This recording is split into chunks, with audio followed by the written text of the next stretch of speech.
Software engineer Dhiren তার কাজের সূত্রে চেন্নাইয়ের একটা পুরনো রয়্যাল টাউন অ্যাপার্টমেন্টে থাকার সিদ্ধান্ত নেয়, যা বেশ অগোছালো এবং ধুলোয় ভরা। ফ্ল্যাটে থাকার পর থেকেই ধীরেন অদ্ভুত সব শব্দ শুনতে পায় এবং ভুতুড়ে অভিজ্ঞতা হতে থাকে। সে স্বপ্ন দেখে কেউ তাকে চারতলা থেকে ঠেলে ফেলে দিচ্ছে। ধীরেন তার প্রাক্তন প্রেমিকা অন্নুর সন্ধানে ব্যস্ত হয়ে পড়ে, কিন্তু জানতে পারে যে অন্নু অনেকের সাথেই যোগাযোগ বিচ্ছিন্ন করে দিয়েছে। পরে সে অন্যুর একটি ছবি পায়, যেখানে অন্যুর সাথে একটা শিশুও ছিল। অ্যাপার্টমেন্টের কেয়ারটেকার তাকে বারবার সেখান থেকে চলে যেতে বলে, যা ধীরেনের মনে গভীর সন্দেহ তৈরি করে। এই মুভিটি একটি সাইকোলজিক্যাল থ্রিলার মুভি, যেখানে ধীরেন তার অতীতের সাথে বর্তমানের যোগসূত্র খুঁজে বার করতে চলেছে। কি এমন লুকিয়ে রয়েছে তার অতীতে, যা ধীরেনের বর্তমানকেও তছনছ করে দিচ্ছে? জানতে হলে সম্পূর্ণ ভিডিওটি দেখে নেবার অনুরোধ রইল। ভিডিও ভালো লেগে থাকলে অবশ্যই কমেন্ট করে জানাবেন আর আমার চ্যানেল ফিল্ম স্যারকে সাবস্ক্রাইব করে নেবেন। প্রথমেই আমরা দেখি রয়্যাল টাউন অ্যাপার্টমেন্ট, কিন্তু এই অ্যাপার্টমেন্টে হইচইয়ের বদলে রয়েছে এক অদ্ভুত নিস্তব্ধতা। কেমন যেন গা ছমছমে পরিবেশ, লোকজনও তেমন নেই। জঙ্গলের মাঝামাঝি অবস্থিত এই অ্যাপার্টমেন্টটি বেশ মিস্টিরিয়াস। এই অ্যাপার্টমেন্টটি হন্টেড বলেও বদনাম আছে। এরই মধ্যে আমরা দেখি বেশ গভীর রাতে সামনের কবরখানায় কেউ একজন ঠিক ঘড়ির কাঁটা মিলিয়ে একটি মৃতদেহকে মাটি চাপা দিল। তখন 12টা বেজে 5 মিনিট। পরের সিনে আমরা দেখি সেই অ্যাপার্টমেন্টের হন্টেড ভ্লগ বানানোর জন্য এসেছে আইটিউবের একটি দল। কেয়ারটেকারকে বললে সে বলল, তোমরা একদম ঠিক জায়গায় এসেছো, যা ইচ্ছা শুট করো। অ্যাপার্টমেন্টের ইনচার্জ সেখানে এসে ভাড়াটারা নিয়ে ওদের সাথে কথাবার্তা বলে 1 সপ্তাহ ওখানে থাকার অনুমতি দিল, আর বলে দিল যে অ্যাপার্টমেন্টের বাইরে যেখানে খুশি তোমরা যেতে পারো, কিন্তু ভিতরে শুধু নিজের এলাকায় থাকবে। আশেপাশে কি হচ্ছে সব ইগনোর করবে, আর 4th ফ্লোর থেকে দূরে থাকবে। ওখানে কখনো যেও না, ওটা ড্যামেজ আছে। সবাইকে চাবি দিতে গিয়ে চাবির গোছাটা মাটিতে পড়ে গেল। সবাই সেখান থেকে চাবি তুলে নিয়ে যে যার রুমে চলে গেল। ইনচার্জ একটা চাবি কেয়ারটেকারকে দিয়ে বলল, আজ একজন সফটওয়্যার কোম্পানির লোক আসবে, চাবিটা ওকে দিয়ে দেবে। এরপর আমরা দেখি সেই সফটওয়্যার কোম্পানির এমপ্লয়ি ধীরনকে। নিজের ফ্ল্যাটে ঘুমোচ্ছিল ধীরন, তখনই তার মোবাইলে অন্নুর ফোন এলো। ধীরন রিসিভ করলে অন্নু বলল, তুমি কি এখনো মুম্বাইয়েই আছো? আমি চেন্নাইয়ে থাকি, তোমার একটু হেল্প চাই। তুমি কি চেন্নাই একবার আসতে পারবে? কিছুক্ষণ সময় নিয়ে ধীরন বলল, ঠিক আছে। আসলে অন্নু ধীরনের প্রাক্তন প্রেমিকা, যদিও বর্তমানে ধীরনের কোনো প্রেমিকাও নেই আর সে বিয়েও করেনি। ধীরনের মনে পড়ল অন্নুর সাথে কাটানো মুহূর্তগুলো। পরদিন ধীরন চেন্নাই পৌঁছালো। ওকে এমনিতেও কোম্পানির কাজের জন্য চেন্নাই আসতেই হতো। ওদের কোম্পানির একটা গেস্ট হাউস রয়েছে এই রয়্যাল টাউন অ্যাপার্টমেন্টেই, তাই ধীরন সেখানে পৌঁছালে কেয়ারটেকার ওকে চাবি দিয়ে দিল।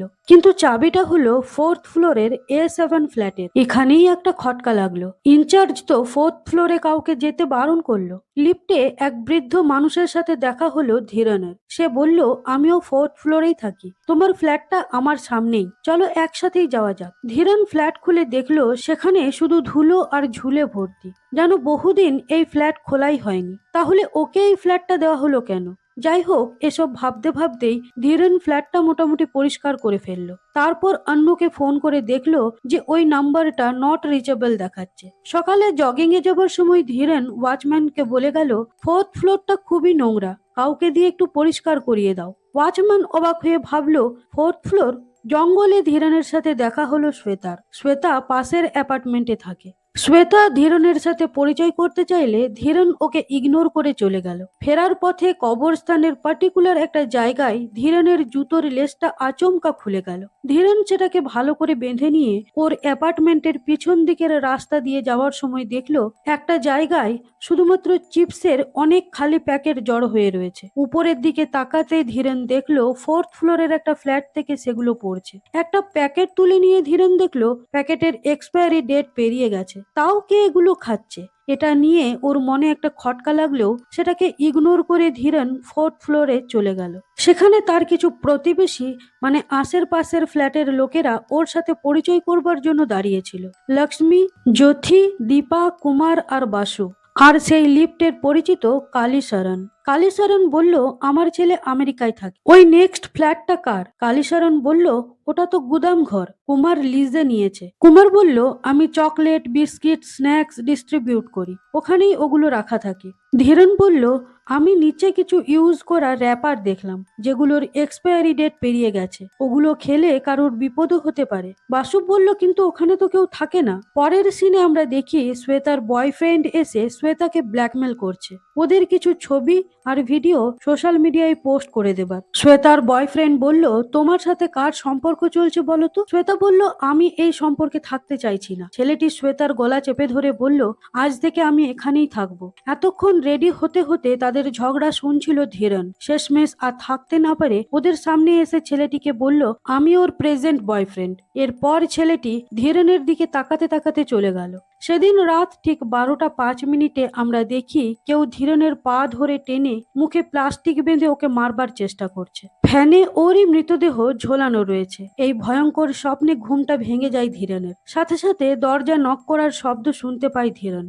ভয়ে ওর গলা শুকিয়ে গিয়েছিল। জল খেয়ে দরজা খুলে ধীরেন দেখলো কালীচরণ দাঁড়িয়ে রয়েছে। ও বলল, তোমার কাছে কি কাশির ওষুধ আছে? ধীরেন বলল, আছে। ওটা নিয়ে কালীচরণ চলে গেল। সেই সময় অন্নু আবার ফোন করে বলল, সরি ধীরেন, আমি তোমাকে ফোন করতে পারিনি। তুমি কি কাল একবার চেঙ্গলপট্টু কোর্টে যেতে পারবে? ওখানে কৃষ্ণমূর্তি নামের একজন লোক তোমার সাথে দেখা করবে। ও তোমাকে ভালো করে চেনে। পরদিন সকালে সেই কোর্টে হাজির হলো ধীরেন। এদিকে কৃষ্ণমূর্তি একটি উকিলকে বলছে, কেউ এই কেসটা ফাইল করতে চাইছে না, একমাত্র চন্দ্রানী রাজি হয়েছে। উকিল বলল, তাও তো ওকে মেরে ফেলবার ভয় দেখানো হচ্ছে, দেখুন চন্দ্রন আবার ভয়ে পিছিয়ে না যায়। এর কিছুক্ষণ পরে চন্দ্রনও সেই কোর্ট চত্বরে এলো। ওদিকে ধীরেন আবার অনুকে ফোনে পাচ্ছে না। ও চন্দ্রনের কাছে এসে বলল, আপনি কি কৃষ্ণমূর্তি স্যার? চন্দন বলল, না। তখনই একজন পাগল লোক এসে ধীরেনকে বলল, তুমি যা খুঁজছো সেটা তুমি কখনোই পাবে না, যা হতে চলেছে সেটা তুমি আটকাতেও পারবে না। ওদিকে কৃষ্ণমূর্তি দূর থেকে ধীরেনকে দেখলো। ধীরেন তখন ওর দিকে পিছু হয়ে দাঁড়িয়ে রয়েছে। ধীরেনের সাথে কথা বলতে যাবে অমনি আমরা ফ্ল্যাটের সেই ইনচার্জকে দেখতে পাই। তার সাথে দুজন লোক এসে সেই কোর্ট চত্বরে চন্দ্রনের গলা কেটে তাকে মেরে ফেলে। সেটা দেখে কৃষ্ণমূর্তি সেখান থেকে পালিয়ে যায়। প্রচুর লোক, পুলিশ সেখানে চলে আসে। ধীরেনও সেই ঘটনাটা দেখলো। এবার ইনচার্জ একটা লোককে ফোন করে বলল, চন্দ্রনকে তো মেরে ফেলেছি, এবার বাকি রইল কৃষ্ণমূর্তি। ওদিকে শ্বেতা বারবার ধীরেনের সাথে কথা বলতে চাইছে, কিন্তু ধীরেন ওর সামনে দাঁড়াচ্ছেই না। ধীরেনের একজন বন্ধু সঞ্জয় মুম্বাই থেকে চেন্নাই আসার জন্য ধীরেনকে ফোন করলো। রাত্রে ছাদে বসে ধীরেন ভাবছিল অন্নুর কথা। সেদিন ওর বার্থডেতে একটা কার গিফট করেছিল ধীরেন, কিন্তু সেটা নিয়ে অন্য খুবই রেগে গিয়েছিল, কারণ ধীরেন গাড়িটা লোন নিয়ে কিনেছিল আর এটা অন্য মোটেই পছন্দ করেনি। ধীরেন তখন কোনো কাজও করতো না, দিনরাত শুধু বাড়িতে বসে থাকতো। এদিকে শ্বেতা তার ঘরের কাজ করার সময় একটা নূপুরের আওয়াজ শুনতে পেল। দরজা খুলে সে দেখলো বাইরে কেউ নেই। মনে হলো করিডোর থেকে নূপুরের আওয়াজটা আসছে। সেই আওয়াজ ফলো করে শ্বেতা ছাদে পৌঁছে গেল। এবার বসে ওদের দুজনের মধ্যে কিছু কথাবার্তা হলো। পরদিন সকালে গিয়ে একটা কোম্পানিতে ধীরেন খোঁজ করে জানতে পারলো যে অন্য 2 বছর আগে এখানে কাজ করত, কিন্তু এখন সে কোথায় আছে তার খবর কেউ দিতে পারলো না। আর অন্য তো ফোনই তুলছে না। এবার সেই সঞ্জয় ধীরেনের কাছে এলে ওকে সবটা খুলে বলল ধীরেন। সঞ্জয় বলল, আমাদের কাছে তো অন্যর ফোন নাম্বার আছে, আমরা ওর অ্যাড্রেস ঠিক খুঁজে বের করব। শ্বেতা সঞ্জয়ের কাছ থেকে ধীরেন আর অন্যর ব্যাপারে সবটা জানতে পারলো। ধীরেন বলল ওদের ব্রেকআপের কারণ, গাড়ির লোন চুকোতে না পারার জন্য ব্যাংক থেকে লোক এসে গাড়িটা নিয়ে চলে গিয়েছিল। তখনই অন্যর সাথে ধীরেনের প্রচন্ড ঝামেলা হয়েছিল। অন্য রেগে ধীরেনকে বেকার, অকর্মণ্য, কুড়ে বলে ফেলেছিল। এই বিষয়ে তর্ক হওয়ায় অন্য সেই যে ঘর ছেড়ে বেরিয়ে যায় আর ফেরেনি। ভেবে ধীরেনের আজ খুবই খারাপ লাগছে, কারণ আজ সে একজন ভালো সফটওয়্যার কোম্পানির অফিসার। তখন যে কেন অনুর কথা শোনেনি, তাহলে আজ ওদের একটা সুন্দর সংসার হতো। আবার ঠিক সেই রাত 12টা 5 মিনিটে ধীরেনের কাছে আরেকটা ফোন আসে। রিসিভ করতে কেউ কোনো কথা বলে না। ধীরেনের কেমন অদ্ভুত ফিল হচ্ছিল। কিছুক্ষণ পর সেই নুপুরের শব্দ ধীরেনও শুনতে পায়। তারপর শুনতে পায় বাথরুমে জলের শব্দে। ধীরেন বাথরুমের ভিতরে ঢুকে কল বন্ধ করতে যাবে, অমনি লাইটগুলো ডিপ ডিপ করতে শুরু করে আর আমরা তারই মাঝে একটা মেয়ের ছায়া দেখতে পাই, কিন্তু ধীরেন সেটা লক্ষ্য করে না। সেই নুপুরের শব্দ ফলো করতে করতে ধীরেন টর্চ নিয়ে বারান্দায় বার হয়। হঠাৎ ওর সামনে দিয়ে কেউ যেন বিদ্যুতের গতিতে পার হয়ে যায়। ধীরেন সেটা অনুভব করে কিন্তু কাউকে দেখতে পায় না। হঠাৎ ওর মনে হলো সেই পাগলটা ওকে ধাক্কা দিয়ে নিচে ফেলে দিল। আবারও ভয়ে ঘুমটা ভেঙে গেল ধীরেনের। প্রত্যেকবার ঠিক রাত 12টা 5 মিনিটে এই সেম স্বপ্নটা দেখছে ধীরেন। ধীরেন সঞ্জয়কে বলল, আমি এখানে আসার পর থেকেই রোজ এই মৃত্যুর স্বপ্নটা দেখছি। সঞ্জয় বলল, ওগুলো নিয়ে এত বেশি ভাবিস না। এরপর সঞ্জয় মুম্বাই চলে গেল। আলমারির উপর থেকে নিজের ট্রলিটা বার করবার সময় একটা ফটো ফ্রেম নিচে পড়ে গিয়ে ভেঙে গেল। ধীরেন সেটা উঠিয়ে দেখলো এ তো অন্নুর ছবি, কিন্তু ওর পাশে এই বাচ্চা মেয়েটিকে। এদিকে নিচে সেই ইনচার্জ এসে গার্ডকে বলল, আর কাউকে ফ্ল্যাটে থাকতে দিও না, 4th ফ্লোরে কেউ যায়নি তো? তখন গার্ড বলল, একজন অফিসারকে তো আপনি 4th ফ্লোরে থাকার জন্য চাবি দিয়েছিলেন। এটা শুনে ইনচার্জ ওর দলবল নিয়ে 4th ফ্লোরের দিকে এগিয়ে যায়। ওদিকে ধীরেন সেই ফটো নিয়ে কালীচরণের কাছে যায়। ফটো দেখিয়ে বলে, আপনি কি একে চেনেন? কালীচরণ বলে যে হ্যাঁ, 1 বছর আগে তুমি যে ফ্ল্যাটটাতে রয়েছো সেই ফ্ল্যাটটাই তো অনু কিনেছিল। এরপর ওর স্বামী মারা যায়। ওরা কথা বলছিল, ঠিক তখনই সেখানে ইনচার্জ এসে বলল, এখান থেকে নিজের বাক্স প্যাটরা গুছিয়ে গ্রাউন্ড ফ্লোরে শিফট হয়ে যাও, এখানে কারো থাকার অ্যালাউড নেই। ওর হাতে অনুর ছবি দেখে ইনচার্জ কেমন ভাবে যেন তাকিয়েছিল ফটোটার দিক। তারপর ধীরেনের হাত থেকে ফটোটা কেড়ে ছুঁড়ে ফেলে দিয়ে বলল, বারবার করে যে বলছি নিজের জিনিসপত্র নিয়ে নিচে যাও। ধীরেন ফটোটা তুলতে গেলে ওরা হঠাৎ ধীরেনের উপর আঘাত করে। ধীরেনও উল্টে ওদের মারতে শুরু করে। তখনই সেখানে টিউব চ্যানেলের একজন ফটোগ্রাফার আসে আর সে সেগুলোকে রেকর্ড করতে শুরু করে। সেই ফ্লোরেই ছিল বাসু। ও দরজা খুলে ধীরেনকে বাঁচাতে যায়, কিন্তু গুন্ডাগুলো ওকেও মেরে ফ্যানে ঝুলিয়ে দেয়। তারপর ধীরেনকে টেনে নিয়ে যাবার সময় সেখানে আসে কুমার। ওরা কুমারকেও সিঁড়ি থেকে ধাক্কা মেরে ফেলে দেয়। একটা লোক ধীরেনকে এক লাথি মারলে ও লক্ষ্মী আর জ্যোতির ঘরে ঢুকে পড়ে। লোকগুলো ধীরেনের কাছে যে আসছে তাদেরও মেরে ফেলছে। ওরা লক্ষ্মী আর জ্যোতিকেও মেরে ফেললো। এরপর দীপা ওদের কাছে এলে দীপার মুখও প্লাস্টিকে ঢুকিয়ে ওকে মেরে ফেললো। লাস্টে কালীচরণ বাধা দিতে এলে ওকেও 4th ফ্লোরের থেকে ধাক্কা দিয়ে নিচে ফেলে দিয়ে মেরে ফেললো। এসব দেখে ধীরেন অজ্ঞান হয়ে যায়। ধীরেনের জ্ঞান ফিরলে ও দেখে ওর জন্য কিভাবে সবাইকে মরে যেতে হলো। এরপর সেখানে শ্বেতা আর নিচের তলার ছেলেগুলো উঠে আসে। ওদেরকে মৃতদেহগুলো দেখাতে গিয়েই ধীরেন জাস্ট অবাক হয়ে যায়। কিছুক্ষণ আগেও যারা মারা গেল তারা আর কেউ নেই। পুরো 4th ফ্লোরটা পরিষ্কার, কোথাও ভাঙা রঙার চিহ্ন পর্যন্ত নেই। ধীরেন বলল, আমি সত্যি দেখেছি, ওরা আমার সামনে কালীচরণ আর বাকি সবাইকে মেরে ফেললো। তখন ওই ছেলেটি, মানে যে রেকর্ড করছিল, সে বলল, তোমার সাথে তো কেউ ছিল না, এই তো আমি রেকর্ড করেছিলাম, ওরা তো শুধু তোমাকেই মেরে নিচে ফেলে দিয়েছিল। ধীরেন জাস্ট অবাক হয়ে ভিডিওটা দেখলো, কিন্তু এটা কিভাবে সম্ভব হতে পারে? চোখের সামনে দেখা জিনিস কিভাবে ভুল হতে পারে? শ্বেতা বলল, আমি এত বছর এখানে আছি, কিন্তু এই 4th ফ্লোরে তো তুমি ছাড়া আর কেউ থাকে না। ধীরেন বলল, কিন্তু আমি আসার দিন ওরা আমার সাথে পরিচয় করেছিল, আমি ওদের প্রত্যেকের নাম পর্যন্ত জানি, সেটা কিভাবে সম্ভব? এবার তো আমি আরো এখান থেকে কোথাও যাব না। কালীচরণ বলেছিল এটা অন্নুর ঘর, তাহলে অন্নু গেল কোথায়? আর ওই লোকগুলোই বা অন্নুর নাম শুনে অমন রেগে গেল কেন? অন্নুর সাথে নিশ্চয়ই কিছু হয়েছে। ওর সাথে থাকা বাচ্চাটারই বা কি হলো? এগুলো আমাকে জানতেই হবে। ওই লোকগুলো কারা ছিল যাদেরকে শুধুমাত্র আমিই দেখতে পাচ্ছিলাম? ওদিকে ইনচার্জ ওদের মালিকের কাছে গিয়ে ধীরেন আর অন্যর কথা কিছুই না বলে বলল, ওই বিল্ডিংটা ভেঙে ফেলবার জন্য একজন ইঞ্জিনিয়ার পাওয়া গেছে। ওদিকে সঞ্জয় মেসেজ করে ধীরেনকে বলল যে অন্নুর মোবাইল থেকে একটা ঠিকানা জোগাড় করতে পেরেছি, এই ঠিকানায় গিয়ে একবার কথা বল। কিন্তু সেই ঠিকানায় গিয়ে ধীরেন জানতে পারলো যে ঠিকানাটা ভুয়ো, সেখানে অন্নু বলে কেউ থাকেই না। ধীরেন কনফিউজ হয়ে যায়। অন্নুই ওকে ফোন করে এখানে ডাকলো, আর এখানে আসার পর থেকে ওরই কোনো খোঁজ নেই। কি চলছে এইসব? সঞ্জয় বলল, আমাদের কোম্পানির গেস্ট হাউস তো 3rd ফ্লোরে ছিল, তুই 4th ফ্লোরে গেলি কেন? ভিডিওতে তো তুই নিজের সাথেই কথা বলছিস, আমার মনে হয় তোকে একবার ডাক্তার দেখানো উচিত। সেই কথা শুনে ধীরেন সত্যি একটা সাইকিয়াট্রিস্টের কাছে গেল। নিজের সাথে ঘটা সমস্ত ঘটনাগুলো তাকে খুলে বলল। ডাক্তার বলল, জীবনে যা হয় সেগুলোই স্বপ্নে দেখতে পাই আমরা, এটাকে লুসিড ড্রিম বলা হয়। কখনো কখনো তুমি যা স্বপ্নে দেখেছো সেটা আসল জীবনে হতেও পারে, আবার এটা হয়তো তোমার অতীতে হয়েছে, না হয় তোমার বর্তমানে ঘটতে চলেছে। পরদিন ধীরেন সেই কেয়ারটেকারকে জিজ্ঞেস করলো, 4th ফ্লোরে এর আগে কে ছিল? গার্ড বলল, আমি 1 মাস হলো এখানে এসেছি। এর আগের গার্ড ভয় পেয়ে চাকরি ছেড়ে চলে গিয়েছিল। শুনেছি 2 মাস আগে এখানে একটা লোক ওই 4th ফ্লোরে ফাঁসি লাগিয়ে নেয়, আর একটা বুড়ো লোক 4th ফ্লোর থেকেই ঝাঁপ দিয়েছিল। ধীরেন ভাবল এগুলোই তো ও সেদিন দেখেছিল। এরপর ধীরেন আগের গার্ডের কাছে গিয়ে জিজ্ঞেস করলো 4th ফ্লোরে কারা থাকতো। গার্ড বলল, আমি জানি না, আমি অদ্ভুত সব আওয়াজ শুনতে পেতাম। একদিন সেই আওয়াজ শুনে আমি 4th ফ্লোরে চলে যাই। তখন আমার মনে হয় কেউ যেন আমার মুখ ঢেকে দিয়ে আমার পা ধরে টেনে নিয়ে যাচ্ছে। তারপরে আমি চাকরিটা ছেড়ে দিই। ধীরেন ভাবল এটাও তো ওর সাথে হয়।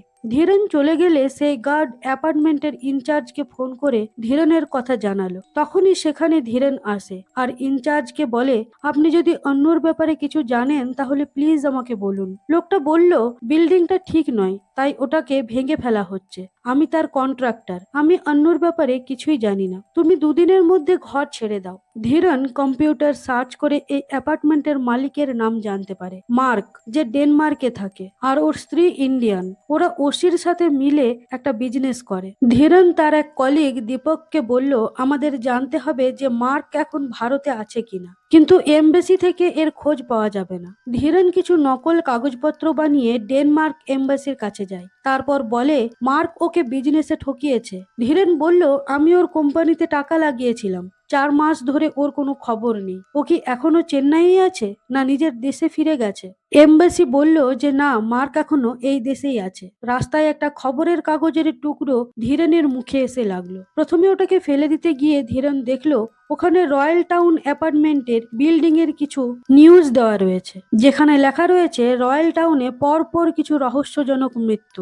ধীরেন তার কলিগ প্রদীপকে আবার ফোন করে বলল, এই বিষয়ে যা যা আর্টিকেল ছাপা হয়েছে সব জোগাড় কর। ওদিকে ধীরেন চন্দ্রনের বাড়ি যায় ওর স্ত্রীর সাথে কথা বলতে। জানতে চাই যে সেদিন চন্দ্রন কোর্টে কেন গিয়েছিল। চন্দ্রনের সাথে রয়্যাল টাউনের মালিকের কি সম্পর্ক। ওর স্ত্রী বলল, কৃষ্ণমূর্তির জন্য চন্দ্রন মারা গেছে, এবার আপনারা অন্তত আমাদের ছেড়ে দিন। ধীরেন ভাবলো তাহলে অন্য কেন চাইছিল যে আমি কৃষ্ণমূর্তির সাথে দেখা করি। যে যে আর্টিকেল গুলো ওরা জমা করেছিল, ধীরেন সবগুলো দেখে জানতে পারলো যে লোকগুলো আলাদা আলাদা উইকে ওই অ্যাপার্টমেন্টের 4th ফ্লোরে মারা গিয়েছিল, আর ধীরেন যাদের দেখছিল এরা তারাই। ধীরেন তার কলিগদের বলল, দেখো, তার মানে এগুলো আমার শুধুমাত্র মনের ভুল ছিল না। এখন আমার মনে হচ্ছে যে এদেরকে মার্ডার করা হয়েছিল, কিন্তু আত্মহত্যা বলে কেসটা ধামাচাপা দেওয়া হয়েছে। আমাদের ওদের ব্যাপারে আরো জানতে হবে। প্রদীপ বলল, ইমরান বলে একজন রিয়েল এস্টেটের এজেন্ট আছে, ওর রেজিস্টারের সাথে সম্পর্ক থাকতে পারে। ওর থেকে আমরা যদি রেজিস্ট্রেশনের ডিটেলসটা পেয়ে যাই তাহলে আমাদের খুঁজতে সুবিধা হবে। সঞ্জয় ধীরেনকে ফোন করে বলল যে অন্যর বন্ধু পূজার সাথে কথা বল। পূজা ধীরেনকে বলল যে তোমাদের ব্রেকআপের পর অন্য খুবই মিস করতো তোমাকে, আরও বিয়ে করেনি। তোমার সাথে ব্রেকআপের সময় ও প্রেগনেন্ট ছিল, ওই বাচ্চা মেয়েটির বাবা তুমি। এসব শুনেই ধীরেনের হাত থেকে ফোনটা পড়ে গেল। এবার ধীরেন থানায় গেল ওদের মিসিং ডায়েরি করতে। একজন অফিসার বলল, রয়্যাল টাউন অ্যাপার্টমেন্ট থেকে একটা মেয়ের মিসিং হবার একটা কেস ছিল না, যেটা কৃষ্ণমূর্তি নামের একজন লোক করেছিল। ধীরেন বলল, আমিও তো ওই কৃষ্ণমূর্তিকেই খুঁজছি, আপনারা তার খোঁজ পেলে আমাকে জানাবেন।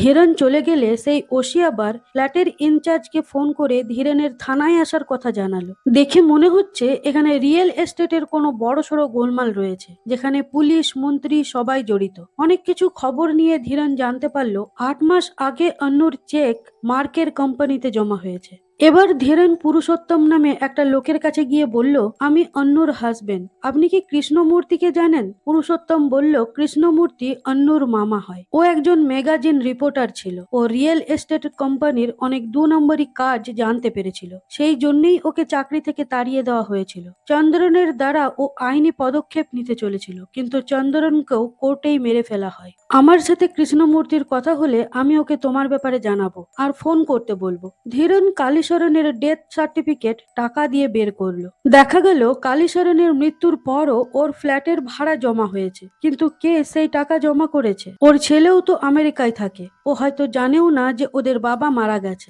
ওদিকে সেই ইনচার্জের খবরই ওকে ধীরেনের প্রতিটা পদক্ষেপের খবর দিচ্ছিল। ধীরেন আজ আবার সেই স্বপ্নটা দেখছে, যেখানে তাকে মেরে পুঁতে দেওয়া হচ্ছে। ওর ঘুম ভেঙে যেতে ও একটা আওয়াজ শুনতে পেল। সেই শব্দটা লক্ষ্য করে আবার ও সেই করিডোর দিয়ে হাঁটতে হাঁটতে পৌঁছে গেল সেই গুদাম ঘরের দিকে। ফ্ল্যাটটা খুলে ধীরেন দেখতে পেল ফ্ল্যাটটা যাবতীয় চিপসের কার্টুনে ভর্তি রয়েছে, আর সেখানে একটা বাচ্চা মেয়ে প্রায় আধমরা অবস্থায় পড়ে রয়েছে। সামনে গিয়ে ও দেখলো আরে এ তো অন্নুর মেয়ে, মানে আমার মেয়ে।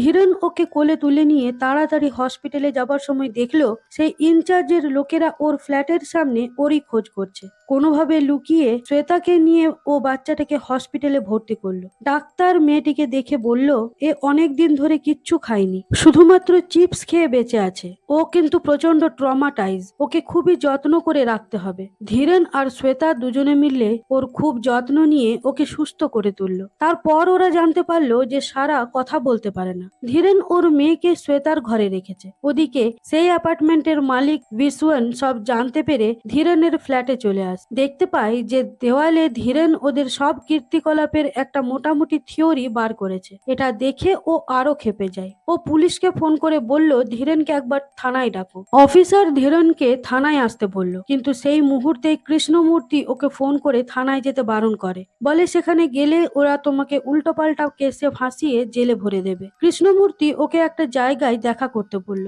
ধীরেন সেখানে গিয়ে কৃষ্ণমূর্তিকে দেখতে পায়। কৃষ্ণমূর্তি বলে এই প্রজেক্টের জন্য এরা প্রকৃতিকে ধ্বংস করছে। এরা এই জায়গাটাকে সেকেন্ড রাজধানী বানাবে বলে ঠিক করেছে। সব জঙ্গল কেটে ফেলবে এরা। এটাই আসল বিবাদের জড়। আমি তোমাকে জানি, অন্য আমাকে তোমার ফটো দেখিয়েছিল। ও অনেক কষ্টে ওর বোবা মেয়েটাকে মানুষ করছিল। সারা জীবনের উপার্জন দিয়ে ওই ফ্ল্যাটটা কিনেছিল অন্য, কিন্তু মালিকরা অন্যর নামে ফ্ল্যাটটা রেজিস্টার পর্যন্ত করেনি। আমরা মার্ককে বললে সেও কোনো উত্তর দেয়নি। আমি ছানবিন করে জানতে পারি যে এত বড় এলাকার জমির রেজিস্ট্রেশন শুধুমাত্র দুজন লোকের নামে আছে, বিশ্বম আর মার্ক।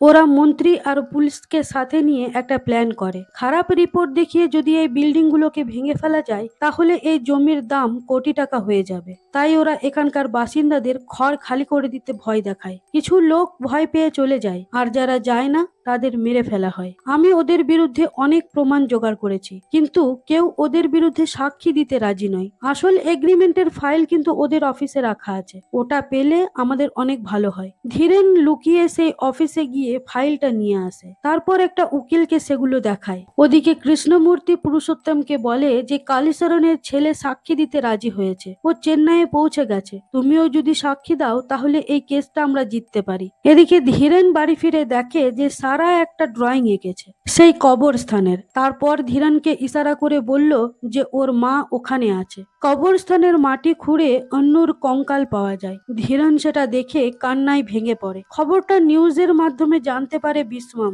এদিকে উকিল ধীরেনকে ফোন করে জানায় যে কাল রাতে কৃষ্ণমূর্তিকে মেরে ফেলা হয়েছে। এবার বাকিরা আর সাক্ষী দিতে ভয় পাচ্ছে। ধীরেন সাহস জুগিয়ে বলল আপনি প্রেস মিডিয়ার ব্যবস্থা করুন, আমি কথা বলবো। সত্যিটা সবার জানা দরকার। মিডিয়ার সামনে প্রমাণ সমেত সমস্ত ঘটনা খুলে বলল ধীরেন। সেই নিউজ দেখে বিশ্বম ধীরেনকে ফোন করে দেখা করতে বলে। ও বলে সারা আর শ্বেতাকে রয়্যাল টাউনের একটা ফ্ল্যাটে লুকিয়ে রেখেছে, আর সেই অ্যাপার্টমেন্টে বম ফিক্সড করে দিয়েছে ওটাকে ভেঙে ফেলার জন্য। শুনে সেখানে দৌড়ে এলো ধীরেন। মার্ক সারার কানে পিস্তল ঠেকিয়ে বলল আমার অফিস থেকে নেওয়া ফাইলটা আমাকে দিয়ে একে নিয়ে যাও। কিন্তু ফাইল দিয়ে দেবার পরেও বিশ্বমের লোকেরা ধীরেনকে একটা চেয়ারে বেঁধে ফেলে। তারপর বিশ্বম বলে তোমার মেয়েকে তুমি খুঁজে নাও। এরপর ওরা সেখান থেকে চলে যেতেই ধীরেন কোনো রকমে ওর বাঁধন খুলে পাগলের মতো ওর মেয়েকে খুঁজতে থাকে। শ্বেতা বুদ্ধি করে একটা কল চালিয়ে দেয় যাতে তার শব্দ শুনে ধীরেন সেখানে এসে পৌঁছায়। এদিকে একটা লোক বিশ্বমকে ফোন করে বলে যে স্যার বম নিজে থেকেই অ্যাক্টিভেট হয়ে গেছে,